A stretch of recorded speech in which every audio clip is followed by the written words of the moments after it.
Hey gang, I am going to attempt to do a really brief review based on what you guys surveyed were the most complicated standards for the Unit 4, and the majority chose 4.4, 4.5, and 4.8. So I'm going to try to show you references where you can kind of study this a little bit more and hopefully make some clarifications. Now that I'm looking at this, I understand why you all might have been confused about 4.4 and 4.5. And 4.4 is political boundaries, but it's the definitions. And then 4.5 is the political boundaries too, but it's the functions of political boundaries. So let's clarify this really quick. For 4.4, defining political boundaries, those are going to be categories of three. It's either going to be defined, delimited, or demarcated. Now, defined, remember, is where you have a legal document or a treaty on a boundary. Okay, a great example of this is like your house and your neighbor's house. That is usually going to be a defined boundary. It's invisible, but there's paperwork that you can pull to find out where that boundary is. Now, delimited is always going to have a map involved, and the boundary will exist on that map. That's delimited. And then demarcated is just like it sounds. It's going to be marked by something, whether it be a physical feature, a sign, or even a fence. Okay.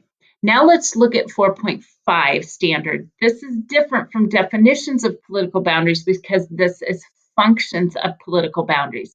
This is going to be types or classifications of boundaries, and that's where you have that list there of relics superimposed and so forth. Now I'm going to show you in your AMSCO book on page 158, there's a wonderful chart. Like, I would be very familiar with this and have this on hand because you are going to have some multiple choice questions on boundaries. So I'm not going to read all these to you, but they have good definitions and great examples. I am going to quickly talk about consequent boundary because that is not included in that chart. So you need to know that a consequent boundary is where a boundary is drawn in order to separate groups. And these groups can be based on linguistic differences of like language, religious differences, ethnic differences, or even economic differences. And a great example of that would be the boundary between India and current day Pakistan was actually created to separate those two main religions. Remember, we talked about the Indians being Hindu and the Pakistanis being Muslim. So that is an example of a boundary drawn to separate those two groups because they didn't get along. Okay. All right. Let's look at moving on to the function of political boundaries. You do have a chart in your notes for boundary disputes.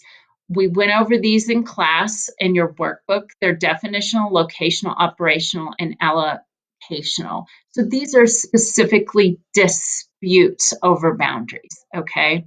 And you can pause the video and look at that, but I wouldn't get too hung up on these because these are not in the College Board standards, but they are in AMSCO. So I would just kind of be a little familiar with them, but I wouldn't like go crazy trying to study them. Now, on-close is definitely going to be within the standards. You're going to see this on the AP exam. There's a couple of questions on the multiple choice exam on Monday and Tuesday for this. Okay, so let's look. You have this chart, but I'm going to read you a couple of things real quick. So UNCLOS stands for, it's an acronym for United Nations Convention on Law of the Sea. This is on page 160 in your AMSCO book. There's some really good information in here. And it goes into what you can do in each zone. So for example, the territorial sea is up to 12 miles out where that country has sovereignty, and commercial vessels can pass through there, but non-commercials might be really challenged, like by the Coastal Guard, they can be pulled over and such. And then that contiguous zone is 24 miles out from the boundary, and that is also sovereignty that country has over that, but they can enforce laws on customs, immigration, and even sanitation. And then when you get into the EEZ, which is the exclusive economic zone, which is 200 miles out, coastal states can explore, extract minerals, and remember this can include fishing, and that they can manage that up to 200 miles out. But when you get beyond that, that's going to be high seas, and that's beyond the EEZ and is open to any states. Nobody is going to have sovereignty over or lay claim to the high seas. Okay. So be familiar with that page on 160 because it does talk about if there's two coastal states that share a waterway that are less than 24 miles apart of sea, then they have to split that and each would get 10 miles. So there's at least one or two questions about enclaves. So make sure you know that.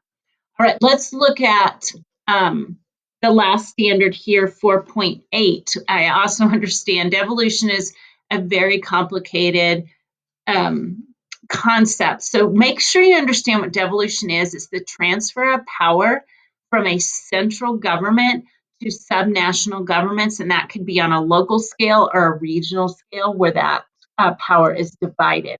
And so what this leads to is kind of a breaking up or fragmentation of powers. So it says their devolved powers lead to more autonomy. And make sure you know what autonomy is. That's where you have freedom from external authority, like our Navajo nations here have autonomy from the federal government.